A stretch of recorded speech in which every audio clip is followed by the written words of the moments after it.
الحمد لله وكفى وسلام على عباده الذين اصطفى أما بعد فأعوذ بالله من الشيطان الرجيم بسم الله الرحمن الرحيم وعهدنا إلى إبراهيم وإسماعيل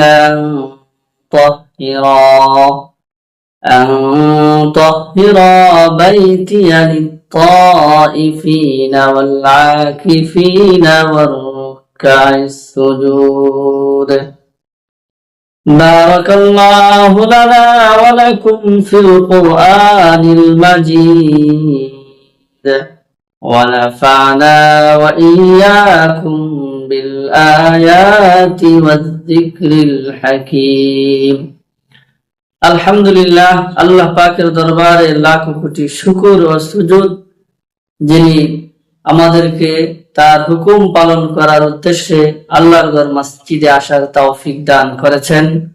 সকলে অন্তরের অন্তঃস্থল থেকে শুকরিয়া আদায় করি আলহামদুলিল্লাহ। প্রিয় হাজিরিন, আজকে মাহে রমাদানের তৃতীয় জুমা, রহমতের 10 দিন আমাদের থেকে বিদায় নিয়ে চলে গেছেন। এখন মাগফিরাতের 10 দিনও বিদায়ের দ্বার প্রান্তে। আল্লাহ সুবহানাহু ওয়া তাআলা আমাদেরকে পরিপূর্ণ রহমত এবং মাগফিরাত দান করুক। প্রিয় হাজিরিন, আল্লাহ সুবহানাহু ওয়া তাআলার নৈকট্য অর্জন করার জন্য, আল্লাহর সন্তুষ্টি হাসিল করার জন্য আল্লাহ সুবহানাহু ওয়া তাআলা বহুকাল আগে থেকেই বান্দাদের জন্য বিশেষ বিশেষ আমল নাজিল করেছিলেন।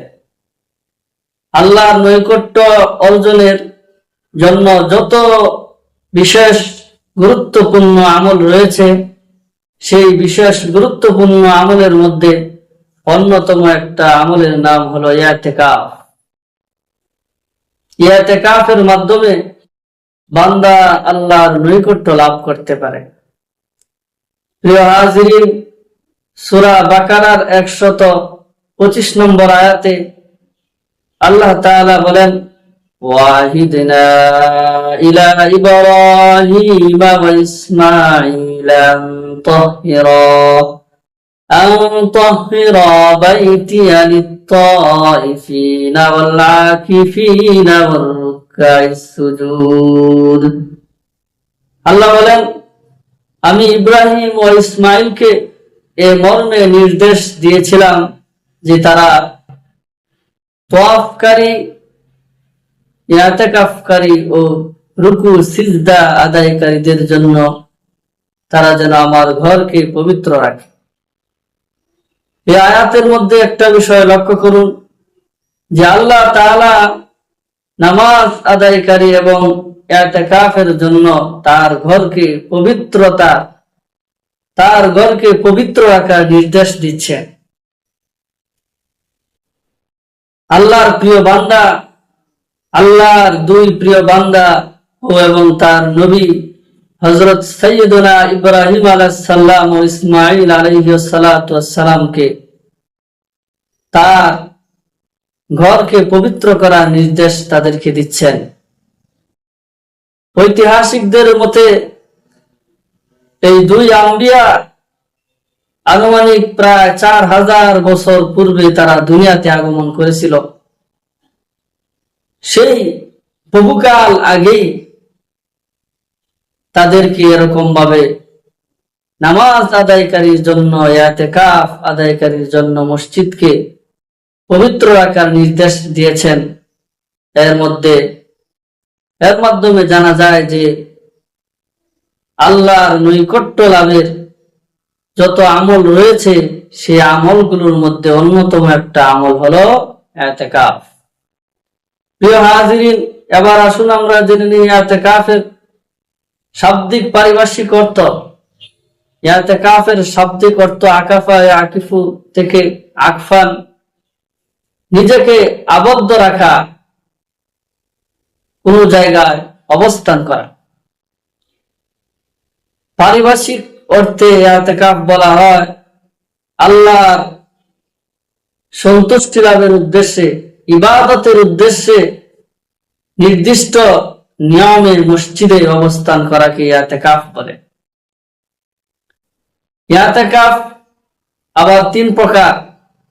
1 নম্বর হচ্ছে ওয়াজিব ইআতিকাফ, 2 নম্বর সুন্নত ইআতিকাফ, 3 নম্বর নফল ইআতিকাফ। ইআতিকাফ ওয়াজিব হয় 2 কারণে। এর 1 নম্বর কারণ হলো মান্নতের মাধ্যমে ইআতিকাফ ওয়াজিব হয়। কেউ যদি এরকম ভাবে কোনো মান্নত করে যে আমার যদি অমুক কাজটা এরকম ভাবে সম্পন্ন হয়, তাহলে এরকম ভাবে আল্লাহর সন্তুষ্টির জন্য আল্লাহর ঘরে এরকম ভাবে আমি ইআতিকাফ করব, 2 দিন 4 দিন 5 দিন এরকম ভাবে আমি ইআতিকাফ করব। তো মান্নত করার মাধ্যমে সেই ইআতিকাফটা সেটা ওয়াজিব হয়, ওয়াজিব ইআতিকাফ। আরেকটা হলো যদি নফল ইবাদত, নামাজ, রোজা, যে কোনো ইবাদত শুরু করার পর যদি তা কেউ ভঙ্গ করে, তাহলে সে পুনরায় কাজা করা ওয়াজিব হয়। তাহলে শুরু করার পর যদি ভঙ্গ করে সুন্নত ইআতিকাফ, তাহলে সেটা পুনরায় কাজা করা কি হবে? ওয়াজিব হবে। আরেকটা হলো সুন্নত ইআতিকাফ রমজানের শেষ দশকে 20 রমাদান সূর্য অস্ত যাওয়ার পূর্বে থেকে নিয়ে এরকম ভাবে শাওয়াল মাসের 4 উদিত হওয়া পর্যন্ত শেষ দশকে 10 দিন এরকম ভাবে মসজিদে অবস্থান করা সুন্নত ইআতিকাফ। আল্লাহর হাবিব সাল্লাল্লাহু আলাইহি ওয়াসাল্লাম হিজরতের পর থেকে নিয়ে প্রতি রমজানে মৃত্যু অবধি 1 বছরও এরকম ভাবে ইআতিকাফকে তিনি ছেড়ে দেন নাই। এত গুরুত্বপূর্ণ একটা সুন্নত, যেখানে আল্লাহর হাবিব সাল্লাল্লাহু আলাইহি ওয়াসাল্লাম প্রতি রমজানে ইআতিকাফ করতেন।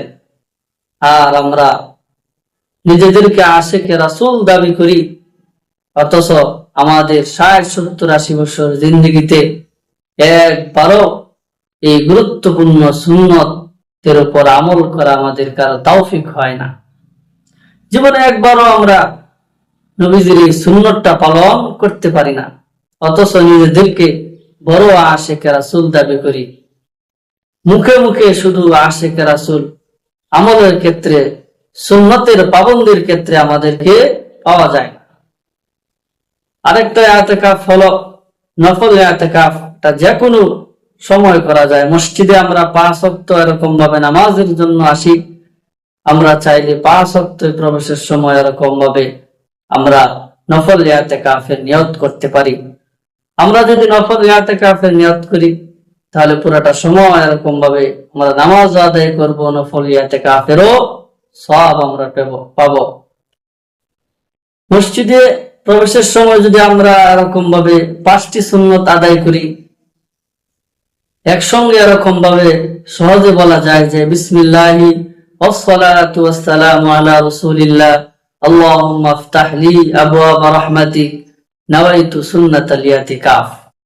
একসঙ্গে এরকম ভাবে আমরা যদি বলি আর ডান পা দিয়ে প্রবেশ করি, তাহলে 5টি সুন্নত আদায় হলো, পাশাপাশি নফল ইআতিকাফের নিয়ত করার কারণে নফল ইআতিকাফের সওয়াব আমরা যতক্ষণ মসজিদে থাকি পেতে থাকব।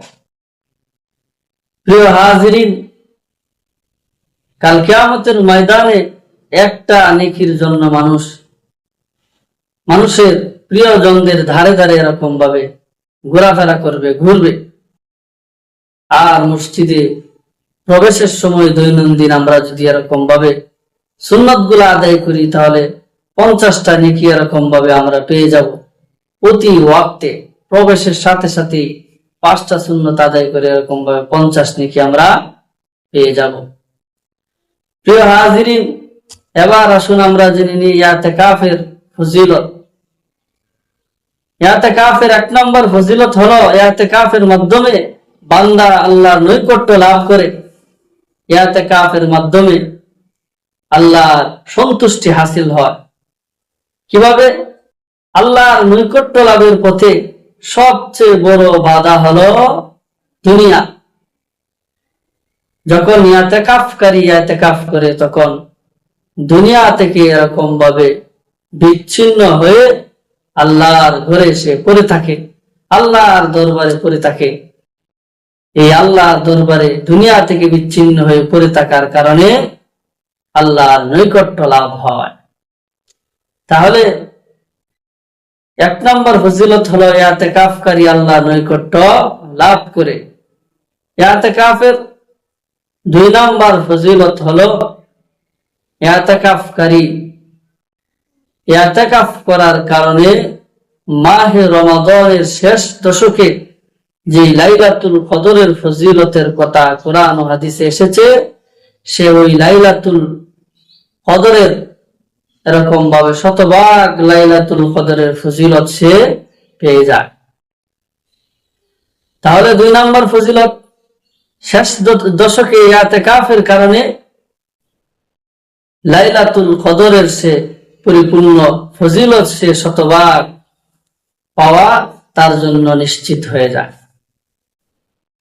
3 নম্বর ফজিলত হলো ইআতেকাফকারী এই দুনিয়া থেকে বিচ্ছিন্ন হয়ে আল্লাহর দরবারে পড়ে থাকার কারণে যদিও অল্প সময় কয়েকদিন, তবু দুনিয়া ত্যাগ করে দুনিয়া থেকে বিচ্ছিন্ন হয়ে আল্লাহর দরবারে পড়ে থাকার কারণে ইআতেকাফকারীকে এরকম ভাবে গুনাহ মুক্ত করে দেওয়া হয়। বলেন সুবহানাল্লাহ। এরকম ভাবে ইআতেকাফের 4র্থ ফজিলত হলো যে ইআতেকাফকারীকে যারা ইআতেকাফ করবে না, ইআতেকাফের বাহিরে থাকবে এবং নেক আমল করবে, সেই ইআতেকাফের বাহিরে থেকে যারা নেক আমল করবে আর ইআতেকাফ করার কারণে যে ব্যক্তি বের হতে পারছে না, সেই ইআতেকাফের বাহিরে থাকা নেককার লোকদের সেই নেক আমলগুলা এরকম ভাবে তার আমল নামায় লিপিবদ্ধ করা হবে ইআতেকাফে এরকম ভাবে থাকার কারণে। বলেন সুবহানাল্লাহ। হাদিসে এসেছে আল্লাহর হাবিব বলেন যে ইআতেকাফকারী নিজেকে গুনাহ থেকে এরকম ভাবে বিরত রাখে আর তার আমল নামায় নেককারদের সব তার আমল নামায় এরকম ভাবে লিপিবদ্ধ করা হয়। তাহলে ইআতেকাফ করার কারণে ইআতেকাফের বাহিরে থাকা নেককার লোকদের তারা যে নেক আমল করবে সেই নেক আমল সে ইআতেকাফে অবস্থান করার কারণে সে পেয়ে যাবে। ইআতেকাফের 5 নম্বর ফজিলত হলো ইআতেকাফ করার কারণে ইআতেকাফকারী থেকে জাহান্নামকে এরকম ভাবে দূরে সরিয়ে দেওয়া হয়। হাদিস শরীফে এসেছে قال رسول الله صلى الله عليه وسلم من اعتكف يوما ابتغاء وجه الله جعل الله بينه وبين الجنة 3 خنادق। আল্লাহর হাবিব বলেন, যে ব্যক্তি আল্লাহর সন্তুষ্টি অর্জনের জন্য একদিন ইআতেকাফ করবে, জাআলাল্লাহু বাইনাহু ওয়া বাইনান নারি 3 খানাদিক, আল্লাহ তাআলা তার মাঝে আর জাহান্নামের মাঝে 3 খন্দক দূরত্ব সৃষ্টি করে দেন। বলেন সুবহানাল্লাহ। শুধু তাই নয়, কুল্লু খান্দাকিন, প্রত্যেকটা খন্দকের দূরত্ব হবে আবাদু মিম্মা বাইনা খাফাইনে, যে প্রত্যেকটা খন্দকের দূরত্ব এরকম ভাবে পূর্ব থেকে পশ্চিমে দিগন্তের যে দূরত্ব তার সে আরো বেশি দূরত্ব হবে। এক একটা খন্দকের এক একটা পরিকার দূরত্ব। বলেন সুবহানাল্লাহ।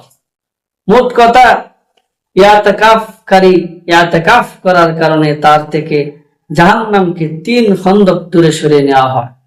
তার মানে হলো তাকে জান্নাতের জন্য পরিপূর্ণ উপযুক্ত করে তোলা হয়। বলেন সুবহানাল্লাহ। ইআতেকাফের 6 নম্বর ফজিলত হলো ইআতেকাফকারী ইআতেকাফ করার কারণে এক বর্ণনা এসেছে যে সে 2টা হজ এবং 2টা উমরার সব সে লাভ করবে। قال رسول الله صلى الله عليه وسلم আল্লাহর হাবিব বলেন, মানি আতাকাফা আশরান ফি রমাজান, রমজানের শেষ দশকে যে আতাকাফ করবে, কানা কা হুজ্জাতাইনে ওয়া উমরাতাইনে, যে সে দুটি হজ ও দুটি উমরার সওয়াব সে লাভ করবে। কানা কা হুজ্জাতাইনে ওয়া উমরাতাইনে, যে সে দুটি হজ এবং দুটি উমরার সওয়াব সে লাভ করবে। প্রিয় হাজিরিন, এই গুরুত্বপূর্ণ একটা সুন্নত আমরা নিজেদেরকে আশিক রাসূল দাবি করি, 60-70 বছরের জিন্দেগি আমাদের থেকে অতিবাহিত হয়ে যায়, আজরাইল আমাদের কাছে এসে যায়, তবু দুনিয়ার ব্যস্ততায় আমরা এই সুন্নতের উপর আমল করার আমাদের তৌফিক হয় না। জীবনে একবারও এই সুন্নত আমরা এরকম ভাবে এরকম অনেক মানুষ রয়েছে যারা তাদের তৌফিক হয় না। আমি দোয়া করি আল্লাহ সুবহানাহু ওয়া তাআলা যেন আমাদেরকে আল্লাহর হাবিব সাল্লাল্লাহু আলাইহি সাল্লামের এই গুরুত্বপূর্ণ সুন্নতের উপর আমল করে এরকম ভাবে আল্লাহর তৈরি জান্নাত আমরা অর্জন করতে পারি। ওয়া মা তাওফীক ইল্লা বিল্লাহ।